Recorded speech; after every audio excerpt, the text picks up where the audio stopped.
Hello, welcome to a chunk of 9 lessons and carols for curious people. Though this year, 2020, we called it socially distanced people because normally for our shows, the audience are right there in front of us in the theatre. But this year, they were across the whole of the world. And this also allowed us to ask pretty much anyone we wanted to come on because they didn't have an excuse. They were all at home as well. And that meant we were joined by fantastic people. This is from quite early on in the show where we set up a few of the things that we will be discussing throughout the afternoon, night, and then morning again. And Chris Lintott set up a search for supernova, and later on you find out whether that was successful or not, and whether we've actually changed the understanding of the age of the universe. Ginny Smith set up a selection of psychological tortures to see how quickly I deteriorated during doing a 24-hour live show. And we also had Helen Czerski, who again appeared throughout the event. And on top of that, Steve Pretty, who was the only other person who stayed with me all day and night on stage as he composed music. Occasionally, I just noticed his head nodding further and further down. See if you can guess what time it was by seeing the position of his head, rather than looking at the clock that's probably on screen. Anyway, I hope you enjoy this chunk of 9 lessons and carols for curious people.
Welcome to the stage, the one, the only, Robin Ince. Hello!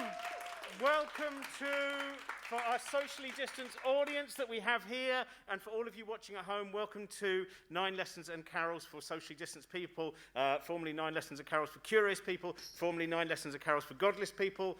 There's a rich history behind it. I'll explain it one day. And Steve Pretty, who both of us are now going to be on this stage for the next 25 hours. So it's going to be very interesting, because jazz, I would say, is one of the hardest, because that was a wonderful, I mean, what I found slightly worrying, I suppose, in the time of COVID is never has there been an instrument which suggests the spreading of disease more than a man blowing out of a brass megaphone of illness. Well, you say that, actually, that they've done quite a lot of studies, Robin. I don't know if you're into science at all, but there's quite a few studies that show that trumpets do not spread COVID, apparently. Well, I do know that the first thing that they said back in March was we need to test jazz, because the first thing people are going to want when it comes back, when the pandemic is over, people will be desperate for jazz. Well, it's perfect for small audiences, I say. It's great for socially distant audiences. And diminishing them sometimes as well, with the Sunday boat to jazz. Anyway, hello. Steve, as I said, will also be with me for the next 25 hours. I also say the first thing for you all to know, everyone watching, knowing that there's an audience here, is everything has been checked beforehand. Our audience are all in face masks. There's no food or drink during the show. show to maximise safety. The venue we're in, King's Place, also, rather than having recycled air, it is new air that comes in. I mean, obviously, eventually it's recycled from, there's all manner of atoms from the breath of Julius Caesar and stuff like that. You know about those issues, but you get the general gist of what I'm saying. We've been very safe with this. I don't have to wear a face mask. So I am going to remove this, which is kind of terrifying, because what I realised is, because I haven't been out for the last, kind of 9 months, really, is that I just haven't really bothered with myself at all. And it was only by removing this that I found out that I haven't grown a beard. I merely look like Wilfred Bramble out of Steptoe and Son, that I have found out that I'm unable to grow a beard genetically. Thanks, Dad. So during this afternoon, probably, sometime in the next 25 hours, I will shave as well. The things that you need to know about the show, we have, I think it's about 140 acts. We have 4 astronauts. We have Samantha Cristoforetti, who's absolutely fantastic. Many of you will have seen some of the work. She's done great work as well in highlighting issues of climate change. We have the first British astronaut. We have Helen Sharman. We have Chris Hadfield, who has just done so much for communicating scientific ideas, as well as explaining how a burrito is made in space as well. And something that Buzz Aldrin never got round to for some reason on that Apollo 11 mission. Still, we were left in the burrito dark until the beginning of the 21st century. And we also have Rusty Schweikart from Apollo 9, who is one of the most remarkable Apollo astronauts. And I hope you're all able to watch Rusty talking, because he had this beautiful moment where Apollo 9, which was testing out the lunar module, and it's I think sometimes one of the more kind of forgotten Apollo missions, and yet it was so important. And he had this moment where he'd prepared to go into space. By every Sunday, he would sit and he would read great pieces of literature and listen to great music, thinking about the importance of what it was, this next step of humanity, of going into space.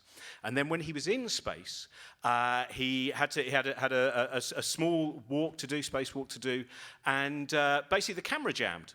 So they went, just stay out there for a little bit, Rusty, we'll get the camera fixed. And so he had one of those rare things in an Apollo mission, which was kind of 5 minutes of free time to just philosophically think about the fact that he could see the planet Earth below him, something which very few people, and still very few people have seen.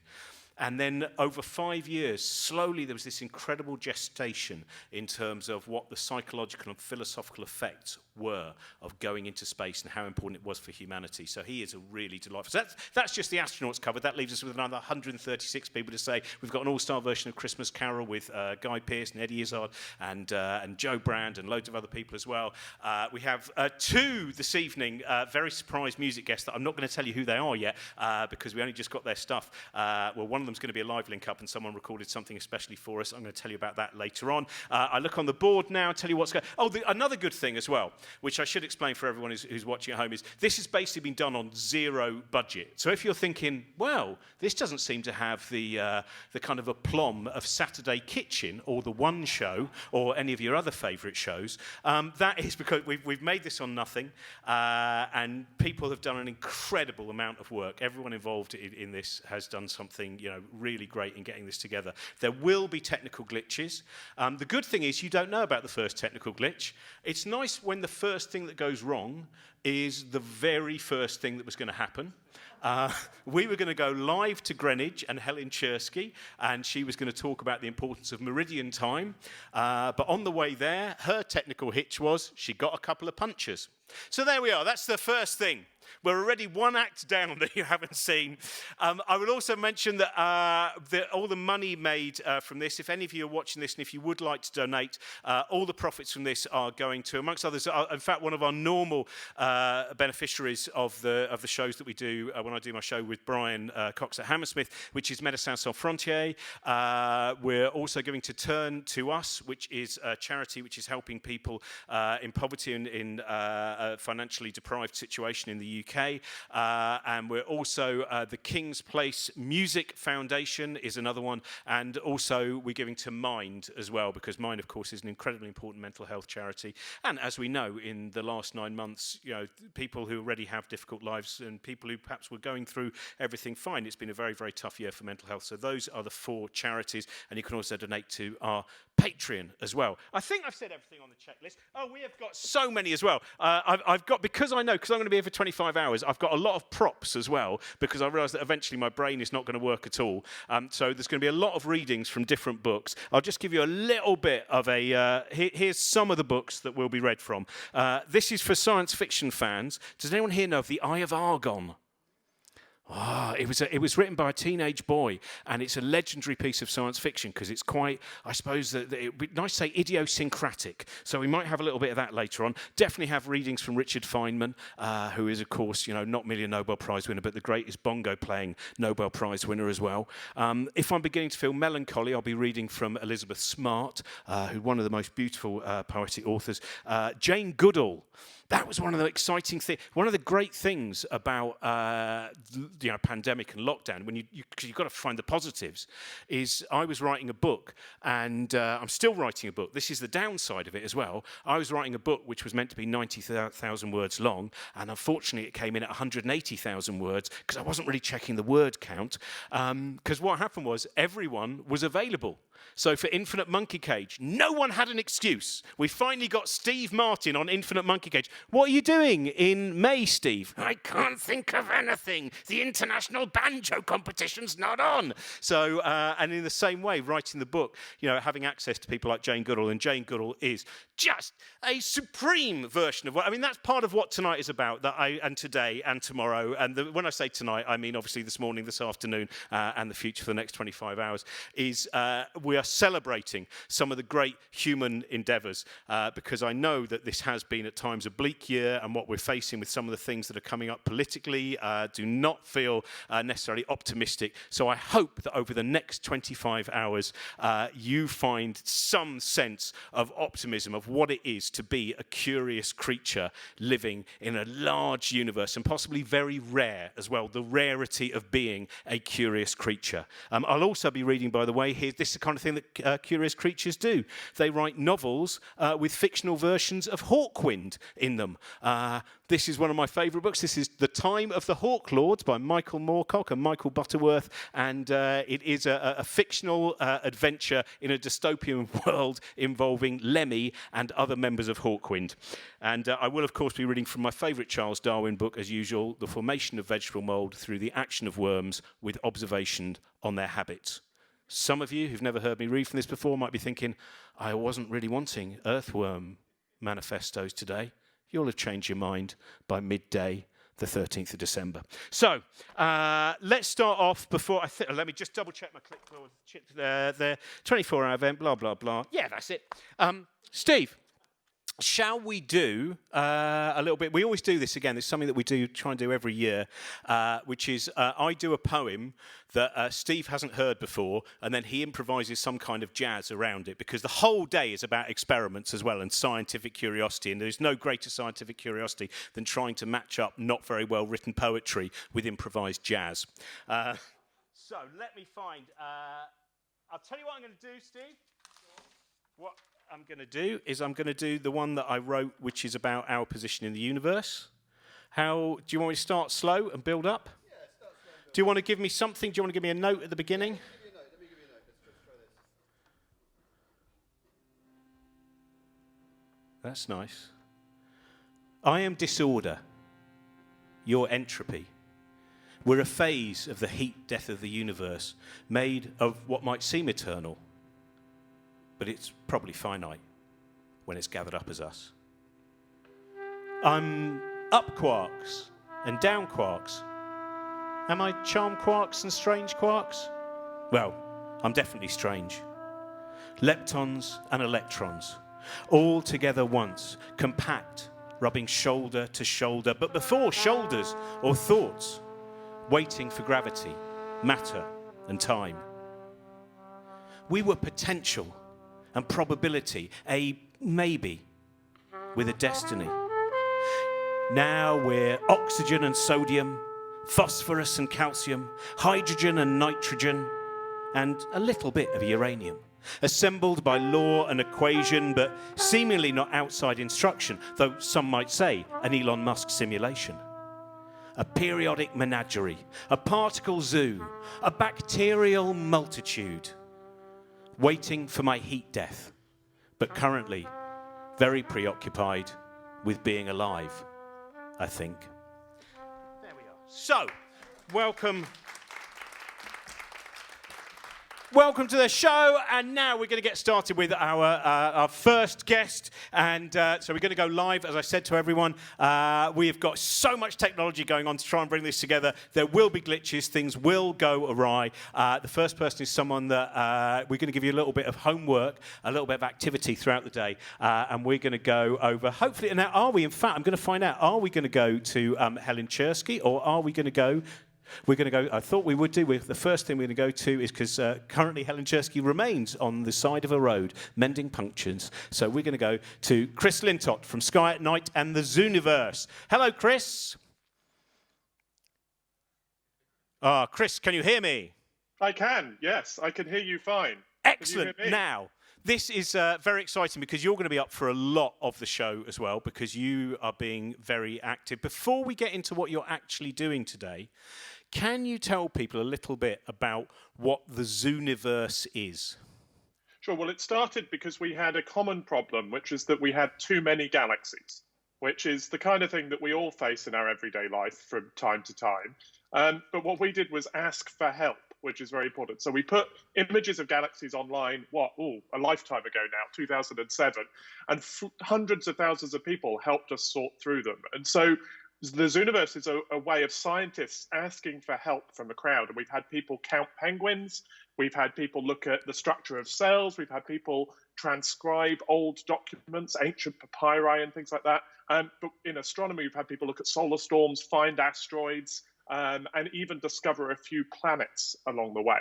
The idea is that a distributed crowd of people can outperform computers, and we can outperform together even a professional astronomer and discover new things about the universe. You must have favourite discoveries that have happened through working in the Zooniverse.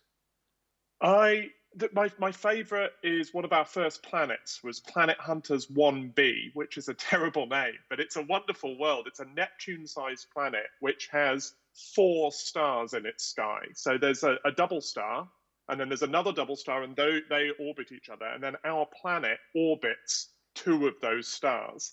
And so if you imagine what it must be like, you can't stand on our planet, it's a gas giant, but imagine it's got an Earth-sized moon. You can stand there and you'll watch 4 separate star rises, if you like. And this planet shouldn't exist. It's in a perfectly stable orbit now, but we don't understand how it formed or how it came to be where it is. It's a completely unexpected discovery. And that's why it was found not by professionals or by algorithm, but by volunteers looking at data from NASA's Kepler Space Telescope. They spotted the signs that this planet was there, and it's become the subject of research. And one day, I hope I get to go.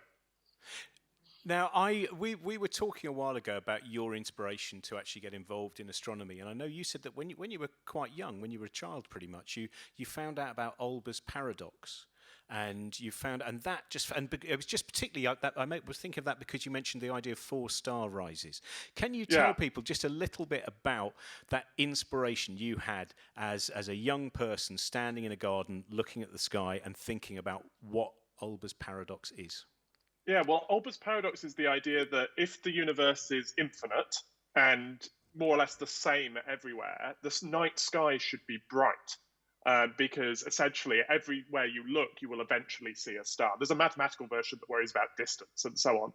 But the idea that just by looking up at the night sky and noticing that it's dark in what must be the easiest scientific experiment that you could do, go outside this evening, look up, confirm the night sky is dark, can even do that when it's cloudy, you realize that the universe can't be infinite and unchanging. And I think I was about 10 when I first got into astronomy, and I was reading absolutely everything I could get my hands on. My school had a whole load of copies of old astronomy magazines, and I read them all. And I came across this idea, and I just remember standing outside, having managed to be astounded that the sky was dark. And I realized that's what science can do for you. It can take an observation that you've been making every day of your life for as long as I can remember, and it can make it seem wonderful. And I wanted to do that. I wanted to connect looking up at the sky with understanding it. And I think a lot of the Zooniverse projects that we have do that. As astronomy is still an observational science, right? It still involves looking at things. And your mate Brian, who I suspect might pop up later, yes, he's very clever and he likes to talk about equations and understanding physics by being smart and mathematical. But sometimes to understand the universe, you've just got to go and look at it. And the kind of science that I like doing and that we'll do with hopefully some of this audience today will be exactly that. I love that story. It reminds me of when Carl Sagan was a little boy and he talked about going to the library because he became so fascinated in stars. He said, "Can I have a book on stars, please?" Though his voice hadn't broken, but I can't do it when he was a child. And they brought him back a book with pictures of Betty Davis and Joan Crawford in. And he had to explain, no, not those kind of stars, the twinkling stars in the sky. It's really hard to imagine Carl Sagan as a young boy. Don't you think? You're just like a smaller Carl Sagan. You can't imagine him aging at all. Yeah, I was born in corduroy. We've never had a fully clothed boy before, Mrs. Sagan, but here he is. So let's find out what is the challenge for people today who want to some of whom will already possibly be part of the Zooniverse, some of whom are going to be joining today for the first time. What do we want people to do? Well, mainly we want them to sit in front of their computers and go to supernovahunters.org. So we've set a project up to try and find a supernova, so an exploding star. Now, we've got fresh data from a telescope called Pan-STARRS in Hawaii on the summit of Mauna Kea. The good news is it's been really great weather in Hawaii for the last week or so. We've had really top-notch conditions for observing. So we've got a whole pile of observations of distant galaxies where our algorithms have said there's something different between how the galaxy looked last night or the night before and how it usually looks. And it's possible that gap, that difference, will be a supernova. So if you go to the site, we'll teach you how to recognize a real supernova and distinguish it from the kind of artifact, camera malfunction, or the effect of a bright star. And if enough people go to the site in the next, well, hopefully by this evening, we can sort through all of this data. We'll have a few real supernovae, and then we've got astronomers from Portsmouth and Belfast and Minnesota and Lancaster. There's a whole team standing by, and we're going to try and follow up on people's discoveries. The ultimate goal, if we get lucky, there's a particular type of supernova called a type 1a supernova. And if we find one of them, they're used to measure the expansion of the universe. And so for fun, what I'm hoping to be able to do, oh, I'm sorry, I'm being corrected. It's not on Mauna Kea. Pan-STARRS is on a different island. It's on Hakiaka, which is on Maui. So apologies to people. You've probably got people in Hawaii watching. I'm used to observing from Mauna Kea, but Pan-STARRS is somewhere else. Apologies to all Hawaiians. But anyway, we're hoping to find one of these type 1a supernovae. If we can get one of those and we can follow it up and measure its distance, we can correct our understanding of the age of the universe, and it will go up or down by a little bit, which seems like a reasonably ambitious thing to do for a 24 or 25-hour show. Now, this is... So we'll get the birthday of the universe precisely, will we, this time? So we know what day we can celebrate that on. That's right, yeah. Well, it'll go up or down by... I think one Type 1a supernova adjusts things by a few thousand... Depending on the data, we have to be driven by data in this. But it'll get a few thousand years older or younger last time we tried this. But the point is these supernovae are incredibly helpful. They help us understand stellar evolution. They're the things that created the heavy elements that form all of us. And these Type 1As help us work out the cosmic distance ladder. So this is real science. We haven't put on some sort of stunt just to entertain your army of fanatics online. We actually need help sorting this through. And we tried because, all sort of telethons like this have a good target, don't they? I remember growing up watching Blue Peter, and they always needed 100,000 trainers sent in or something. So we aimed for 100,000, needing 100,000 classifications. So it's 100,000 clicks on the site. The weather was actually better than expected last night. We got more data. And so your target, Cosmic Shambles fans, is 101,000 and 100 classifications, please, as soon as possible.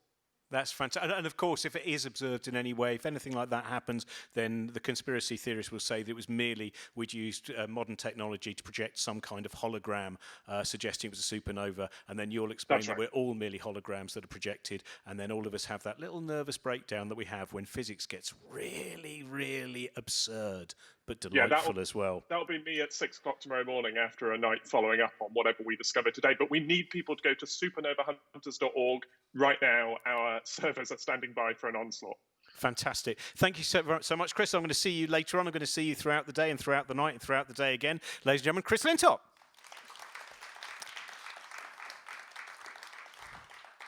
Now, I'm going to find out again, because we've had a slight change in order. Right, so I'm going to find out. With luck, we're going to have. This is the trouble that we've got. We've got one particular. They decided to do a psychological test to see how sleep deprivation affects me.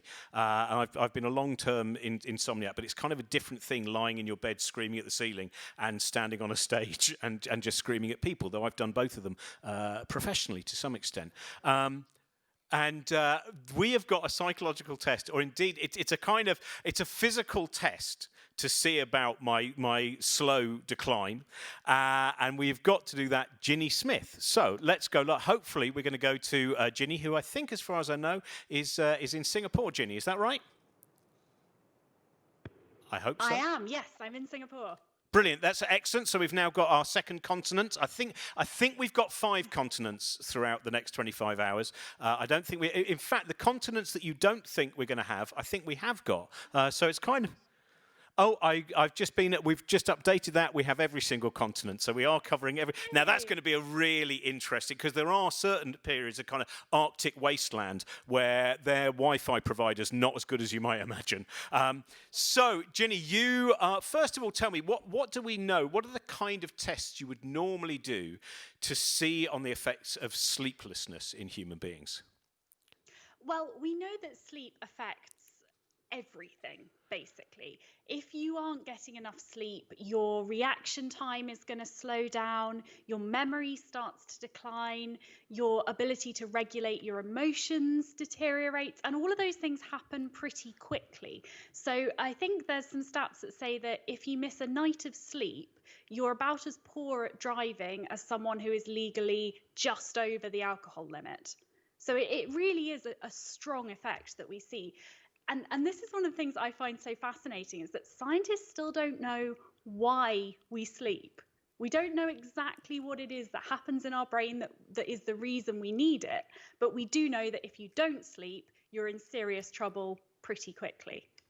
Well, I find that kind of stuff very interesting in terms of understanding dreams, and not necessarily from that kind of, Freudian perspective, but some of the stuff I remember we did a monkey cage probably about 1.5 years ago, where looking at things like post-traumatic stress disorder. And I'm forgetting now what is actually generated there. Of course, I'm forgetting. I'm already in decline. I've already lost some of my memory, and we're only half an hour in.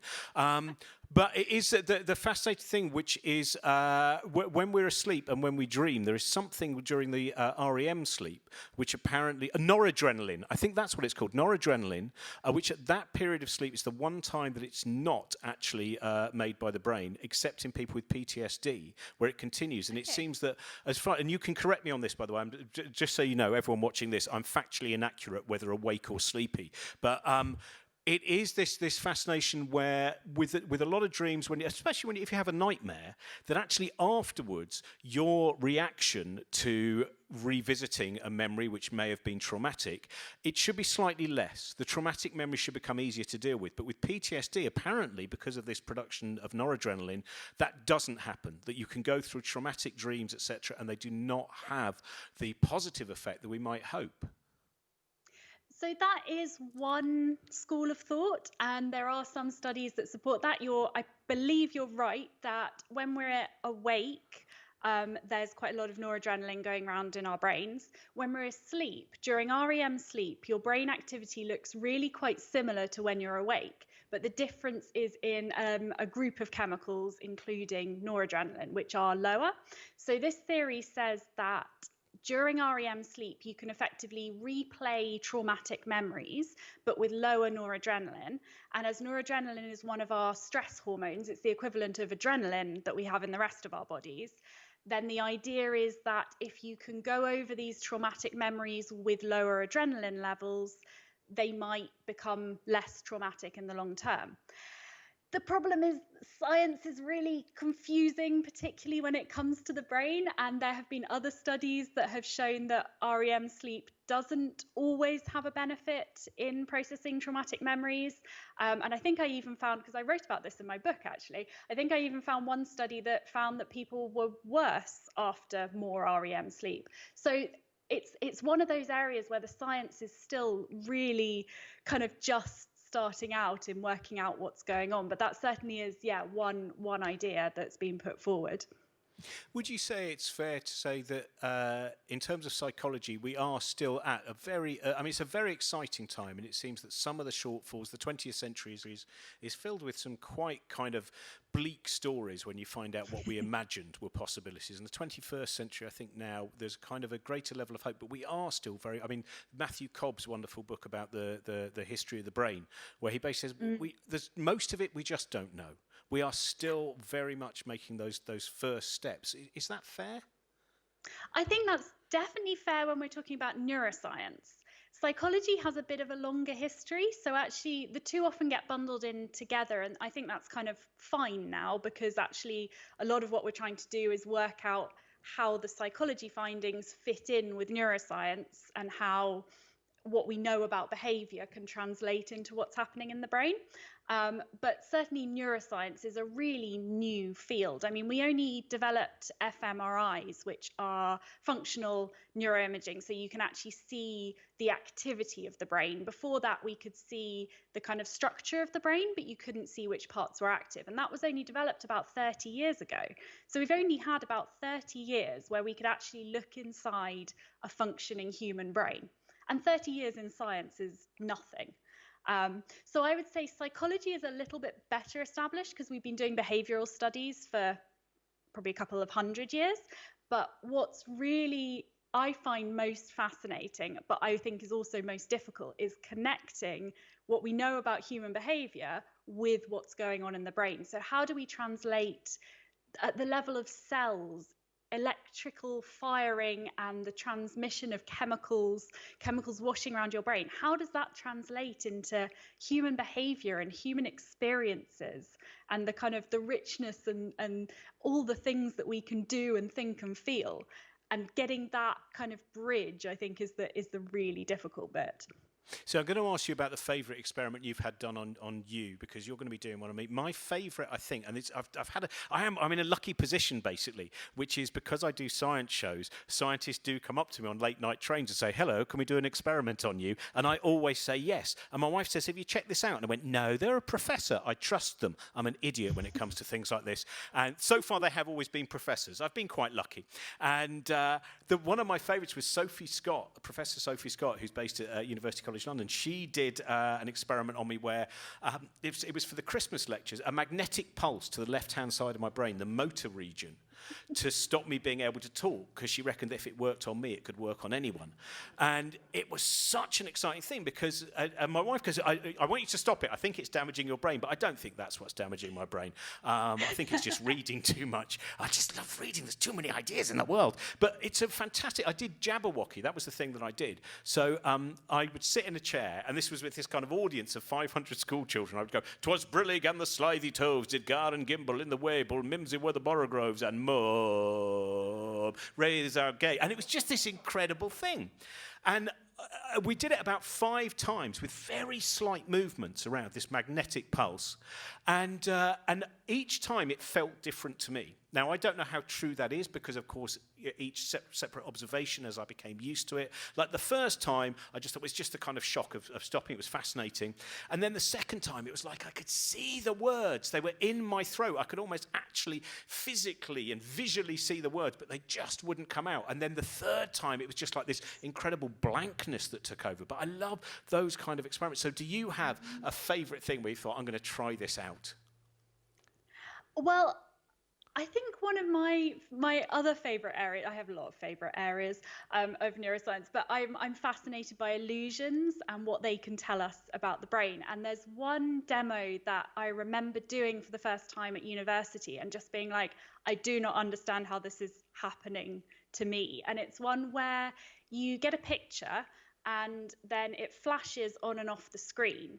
And every time it flashes, something in the picture changes. And it's quite a big change. So the one that I remember doing at uni was an aeroplane, and the entire, the kind of, are they a bit of an engine?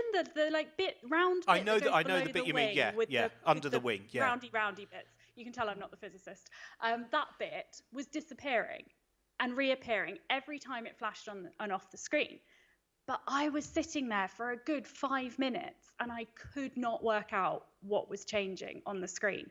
And then as soon as they take the flashing away and the thing just appears and disappears, you see it instantly and you're like, how on earth did I miss that? And then, of course, once you know it's there, you can go back to the flashing one and you see it straight away. But it's this idea that we think we see everything all the time. We think we're taking in all the information around us, but actually our brains are only processing what's changing at any point in time.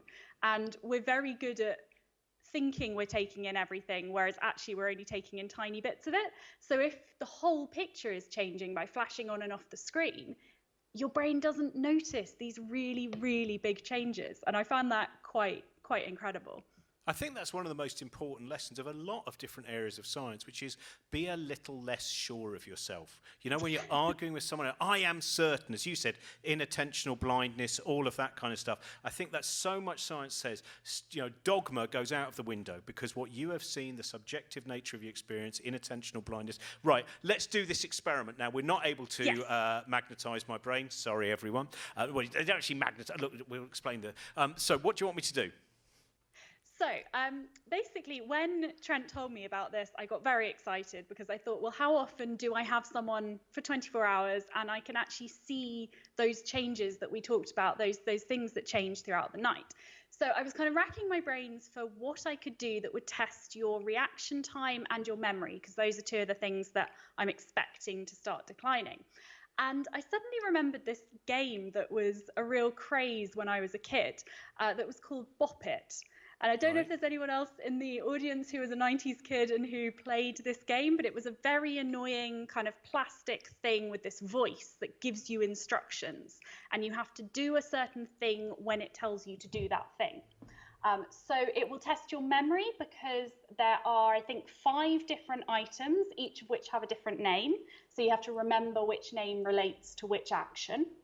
And then it will also test your reaction time because the instructions speed up as they go.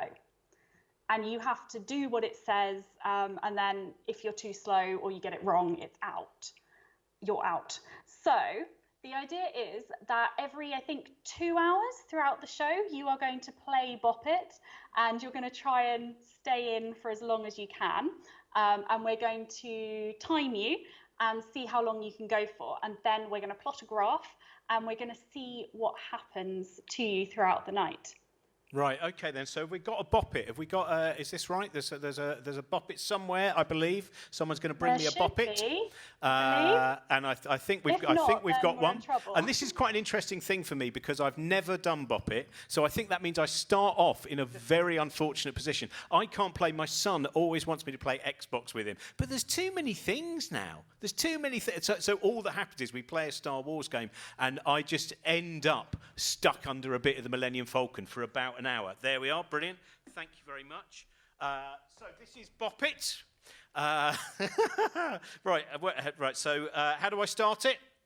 I think you hit the one in the middle. It's been a long time since I've played it. Okay, I'll try that one. Oh, hang on. I think we've got some in there. Right. Oh.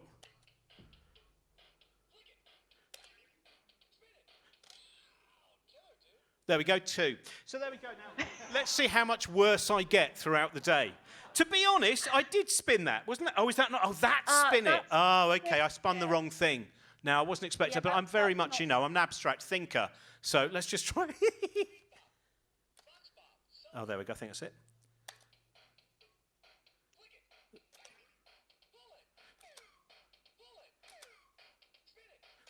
Oh, no, that's spin it. Ah! Right, so there, I've improved a lot, so I'm obviously more awake than I was 12 seconds ago. So let's just see how this graph is going to be very small, very small. Right, well, I'm going to practice this at some point. And the nice thing is also, from what I can hear of the voice on this, in no way will it be annoying for Steve and I when we've been awake for about 27 hours, will it? Bop it, pull it. Oh, you've not done well, man. Ah! And how did the result? Well, by 5 p.m., he'd already smashed it into pieces. Is that a good result? No. Anyway, so there we go. This is are we actually being sponsored by Bop It? I presume we've got a secret sponsorship deal with Bop It. Thank you. So I'm going to see you again after I practice this. When are we going to see you again, Ginny? Yes, so I will be back about 3 a.m. your time. Oh, brilliant. That gives me so much. This is going to be great when I'm interviewing Chris Hadfield. Going, sorry, Chris, I can't really concentrate on the space thing. I've just got to play Bop It. I hope you don't mind. Brilliant. Thank you very much, Ginny. And we will see you in, what's that, 15 hours? 15 hours' time. Thank you very much. Right. Now we have, with puncture repair kit in hand, we have Helen Chersky. So, Helen, let's see. How's everything going and what went awry? Hello. I've had better mornings, I'll be honest with you. I set off on time, as is appropriate when you're coming to the home of time. And I got a puncture, but that was okay because I fixed the puncture. But I fixed it in such a hurry that apparently I'd left a bit of grit in there and the puncture popped again. And then I had to find another bike to find my way here. So basically, I am a lot sweatier than I expected and a lot less calm and serene. But, you know, whatever. I also got very sweaty back, which is nice. This again, we were expecting more of this at kind of 4 a.m. in terms of the dialogue. I'm very sweaty, I'm a little bit broken, and there's grit in the thing. 45 minutes, and it's what I love about these. This has happened before. I remember in the Hammersmith show when we were doing a live link-up with the LHC, because it was just after the first results that really suggested that Peter Higgs' idea was definitely, you know, was correct. And I remember we had so much technology set up, except the one thing that wouldn't work was Skype. You know, it was that kind of thing. And now you've managed to peak that. So here is a physicist with some of the greatest and just incredibly deep understanding of the nature of the universe. Why are you unable? Is it something to do with a wormhole they've been using, or some way that you've been bending space-time? No, puncture on the A40. Oh, okay. So let's find out. What are you going to be doing today? Because you're going to be joining us throughout the next 24 hours. Yeah, well, let me first of all tell you where I am, because the reason the puncture mattered is that it took me an hour's cycle to get here, and I am on the meridian. So this is very important, because if you're having a 24-hour show, you can see, let me walk forward a bit, behind me here, all of that, this is 0 longitude, and behind me is the observatory and the Airy telescope. So ever since 1884, maps have been drawn with this as 0 longitude. And so it's an appropriate place to start a 24-hour show, or nearly start it because I was late, because this show is going to go literally around the world. So Greenwich is a great place to start all that. And of course, you know, there's plenty of things here. There's the National Maritime Museum and the Cutty Sark and the Queen's House, all kinds of things here. But if you're going to be on time, if you're going to fail to be on time, this is a good place to start, right? So anyway, I'm going to tell you a bit more about Greenwich, but one of the other things we'll be doing in the next 24, I'll show you around. There's all this beautiful courtyard here, and there's all these astronomy things, and there's a clock over there that's got a face that goes around once every 24 hours, the Shepherd clock, so the public could see what the astronomers could see. Anyway, so in the next 24 hours, one of the things I'm going to be doing is, so for the past couple of years, regular Shambles viewers will know that I've done an advent calendar, which has meant one photo every day, and I've written something about science, so we've got contributors, so we've had an advent calendar. But this year it was too, you know, there's been a lot going on this year. So I thought I might have got away with it, but Trent said I hadn't. So instead of having an advent calendar that goes over all of December, I'm going to do it all in 24 minutes tomorrow. So what we need is for people watching to send in pictures of where you are today. And the challenge for me is that I will find something scientific in your picture. So make it as mundane as you like. Like, don't send me a picture of a science experiment, because that's a bit too easy. So just a picture of your world, because I'm convinced that there is science in everything, and this is the challenge. So I'm basically going to see photos cold tomorrow morning at some horrible hour in the morning, and talk about the science in them. So basically, be nice with your photos, you know, but you can send them to the Cosmic Shambles email address or tweet them, and I will find some science, even if you don't think there's any science in there, and you can see if you can catch me out. It's possible if you're really awkward, but don't be really awkward. So so I'll be doing that tomorrow morning, and also popping up tomorrow morning to help you when you're a little bit sleepy. I'm an early bird, so I'm not doing the super late night stuff. I'm going to come along and help out from 7 a.m. tomorrow morning, and apparently have a go on the Bop It as well. I've never seen one either. It's going to be an interesting, I have to ask you about the time. I should say, by the way, that the on screen you should be able to see the email address and also the hashtag if you want to just use Twitter, which is 9 lessons, and that's all with letters, and then just numerically 24. So 9 lessons, 24. If you pop that up, we'll find those things. Helen will find those things. I wanted to ask you just about, because you're at Greenwich, this idea of time being so specific, because as far as I know, is this right to say that it was basically trains that meant that time stopped being regional, like just in Britain alone, that it didn't really matter? The clocks didn't need to match up in London, Manchester, Aberdeen, and Llandudno until you have a rail timetable. And before then, it could be quite kind of like just whatever you're going to have for that town. It was a mixture of the two. So the big driver for standardising some sort of time originally was longitude. It was finding the way on the map, because as the Earth spins, the top and the bottom, where the axes are, they're quite distinct. But anywhere where it's just spinning around, that all looks the same. So you have to decide. And basically, there were a lot of ships getting lost all over the place with, that's a lot of deaths basically. And there was also very expensive for the navies of the world for them to keep losing ships. So they really needed to agree on a time and a way to measure it. And the astronomers, obviously, this is an observatory, there's all these observing telescopes around here. They also need time to match up observations. But yeah, you're right that when the telegraph came along, actually, people could send a message that was instant. And then suddenly you do want to know, does it make any sense? I know it's now in London, so is it now here? And of course, the choice of Greenwich came along with other problems, because local noon here, that's great if you're exactly on 0 longitude. But even if you're in Cornwall or Wales somewhere, like, your local noon is different. And it does matter. It does make a difference. These minutes are creeping around. So yeah, I think the trains were part of it. But after a while, it's one of those things. It's like once you've got it, you're never going to say no to it. But yeah, I think it was a big disruption, and we just take it for granted now. And just one more thing before I let you go and redo your puncture, which is You Storm in a Teacup, which is such a lovely book, which allows us to understand the science, which is immediately at hand, to see all these different processes. Do you have, for the people watching today, is there a favourite thing that is something that we do every day where you can just start to look at it and understand some of the reactions and interactions that are going on around us all the time? I think my favourite, it changes by the day, but today my favourite is the snail, because snails have a kind of slime that lets them walk without ever taking their one foot off the floor. And the way they do it is that they have a special kind of slime which is more or less sticky depending on how hard they push. So if they only push very gently, it's basically locked in place. But if they push really hard, then they slip really easily. And so a snail does actually walk by pushing underneath its foot in different places. So even though it looks like a snail is just sliming over everything altogether, it's actually pushing really hard in some places and effectively taking a step forward. And then it stops pushing and it effectively glues itself in that spot. And then it can push really hard somewhere else and take a step forward on that bit. And so it's got this kind of track down the outside which moves, and then the middle is the anchor.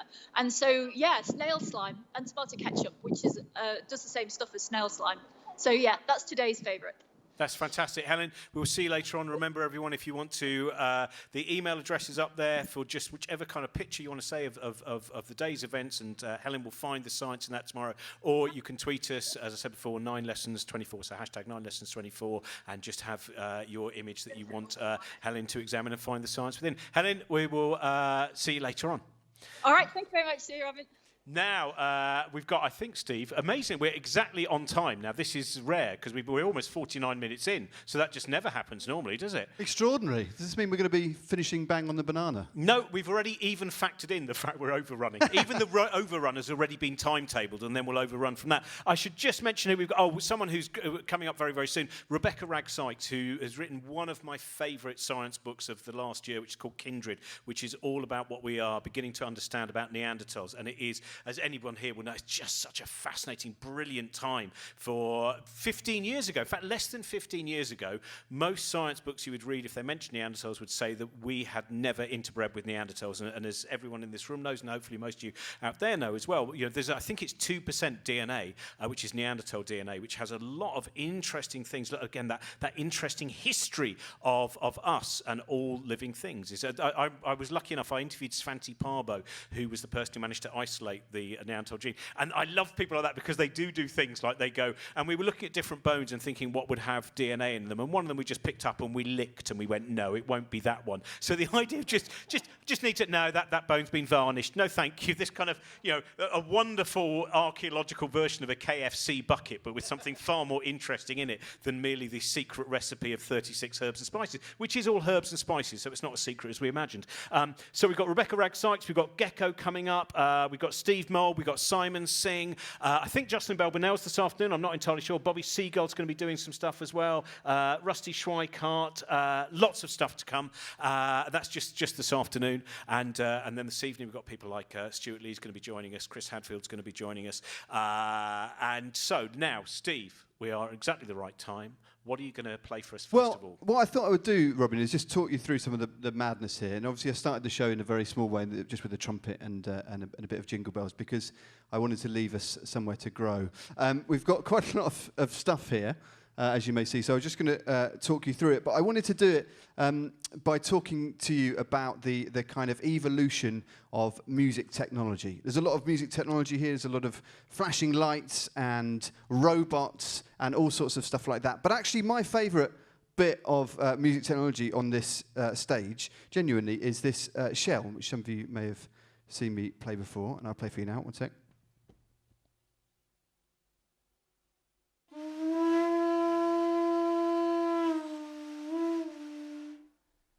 Which is quite an extraordinary piece of technology. It's literally just a shell that someone's picked up. But what I find amazing about this is that, a long time ago, however many tens of thousands of years, someone was walking along a beach and saw a shell very much like this one, and thought, I reckon I can play that. It's quite a weird impetus to have that thought. But that's science, isn't it? That's true. Thing, which is that beautiful thing, which is human curiosity goes, yeah. I can lick that, I'm going to pull that, oh, look what came out. That could be useful, I'll make cheese out of that.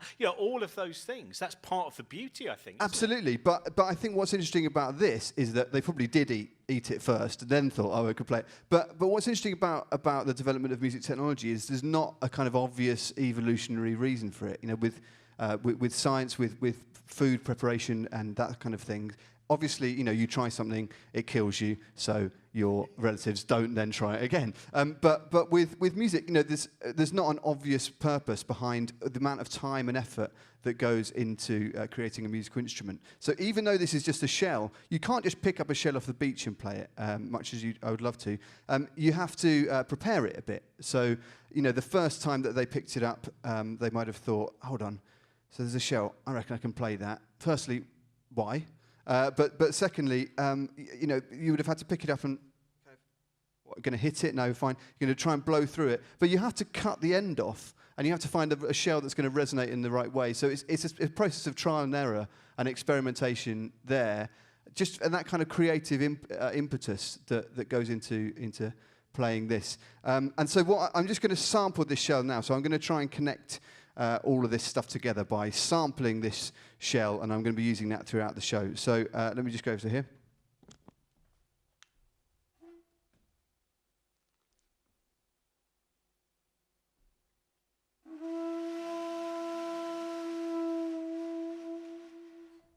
And now, that should allow me to now play it, all being well.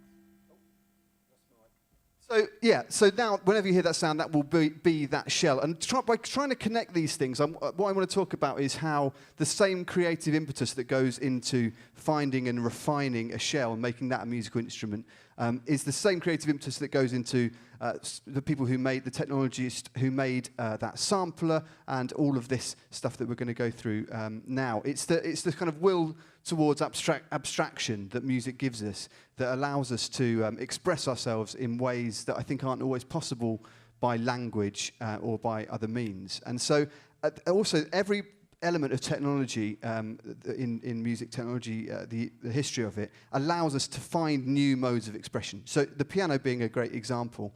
The harpsichord was the forerunner to the piano, and of course that doesn't have velocity control, so when you hit a note, it just sounds the same volume anytime you hit it. Whereas the piano forte, loud, quiet, that allows you to play loud and quiet. Ironically, though, today I am controlling this piano by the means of robots, so that I won't need to come down to you in the too close to you in the audience. And actually, that doesn't really give me any expressive control, but it does allow me to play it from up here.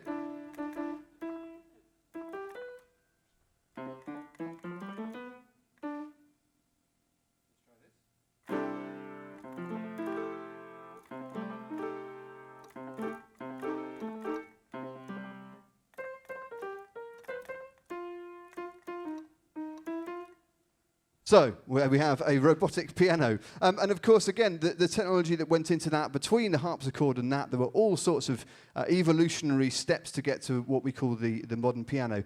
Just taking you through some other bits. This is called a Shruti Box. This is from India, and this evolved out of sort of pipe organs and things that were brought over to India by colonizers, basically. And then the Indian people turned it to their advantage and created this box, which I can control from down here as well, a little pedal down here. And this provides a drone, which I'm going to be talking about at night, a little drone lullaby later on.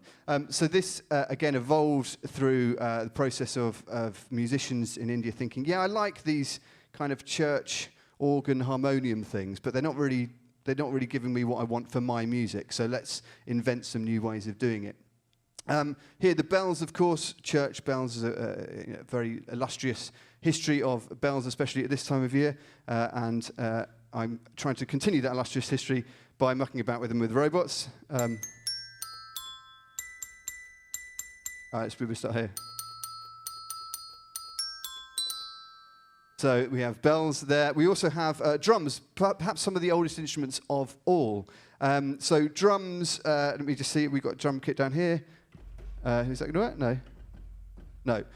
Great. Let me try this. It's moved away. Pesky robots. Cannot get the robot staff. All right. So I have to try and...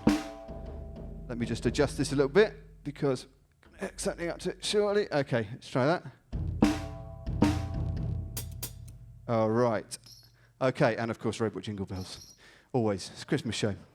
So, so I have all of this stuff, and I do find it extraordinary that we've been developing this for tens of thousands of years, that a bird bone flute has been found in mountains in Europe, which is at least 40 to 50,000 years old, right?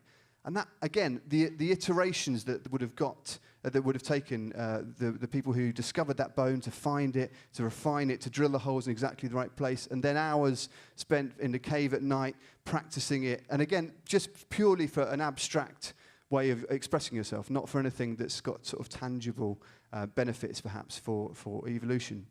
And again, 40 to 50,000 years, that's maybe... I mean, we only invented bread in the last sort of 5 to 10,000 years. So that means we've been not only making music, because obviously we've been making music before we created bone flutes. We've been like creating music technology for 40,000 years longer than we've been making bread, which is completely bananas when you think about it. So what I'm doing today, amongst other things, we're doing I've got two slightly mad tasks today. And the first one, just to set it up for later, is that over the course of the next 24 hours, I'm going to be creating a presumably hit Christmas song. I'm going to try and knock Mariah Carey off her perch. So Christmas, music should be communal. I'm a great believer in the fact that professional musicians is quite a modern concept. So I want to bring back the communality. Of course, we can't have anyone singing in here. So what I'm going to be asking you to do out there in the wider world is to send some stuff in. So if you would like to send some stuff in, we'll be detailing that in a bit more detail later. But if you can send some piano recordings, if you've got a piano at home, send a few nice chords. We're going to be in C major, so anything around that, if you'd like to do that. Guitar as well, some nice chords there. We're going to be instructing you to sing up and down the C scale, and then there's a Dropbox link, which I'm going to be making the track from over the course of the evening. And then by the end of the show tomorrow at midday, it will be available to download on Bandcamp, and we'll go straight to number 1, definitely, I would say. So that's going to be happening over the course of the evening. But the other thing I'm going to do, if we've got time now, is to just... this year I can't have a band. We don't have time now. We don't? I've gone on, haven't I? Okay, no problem. But there will be definitely time in the next 24 hours. There certainly will be. Sorry. The moment we have a technical hitch, you will replace that. You will be the equivalent of that test card appearing, those pages from CFAX. I don't want to elevate you too much egotistically, but nevertheless, I hope. So, ladies and gentlemen, Steve Pretty and his robots that you're going to build and build and build throughout the day and the night. Just a reminder again, if you just join us now with the first hour in, we are doing a supernova research. Find out more about that. Chris Lintott on his Zooniverse page will tell you about. Hopefully, we're going to find more supernovas, which will give us a greater understanding about the age of the universe. That is happening over the next 24 hours. Go and look up Chris Lintott and Zooniverse. If you want to send anything to Steve in terms of the musical things, then our email, I hope, should probably be on the screen about right now. And also Helen Chersky, so images of your day, and she will find the science in those images. Again, you can either tweet us with hashtag 9lessons24, or you can email us. Also another reminder that all the profits from the show that we're doing are going to Mind, which is a great charity for mental health, Turn to Us, which is helping people in financial dire straits, and also the King's Place Musical Academy as well, and Médecins Sans Frontières as well. So if you are able to donate at all while you're watching this show sometime over the next 25 hours, then please do, because those are great beneficiaries. Thanks very much for watching 9 Lessons and Carols for Curious People. There's another 20 of these to watch as well. I hope you enjoy. We have lots of astronauts, and we have epigeneticists, and we have particle physicists, and we have some of the greatest musicians in the world. And as I said, we have guests from all 7 continents. And also, I would just quickly mention, if you can support the Cosmic Shambles Network, we are on patreon.com, and Patreon support will be very much welcome in a time where, at least now, we're still not going back to the theatres to perform. So thank you very much for anyone who's able to support us. I hope you enjoy the rest of the things you see.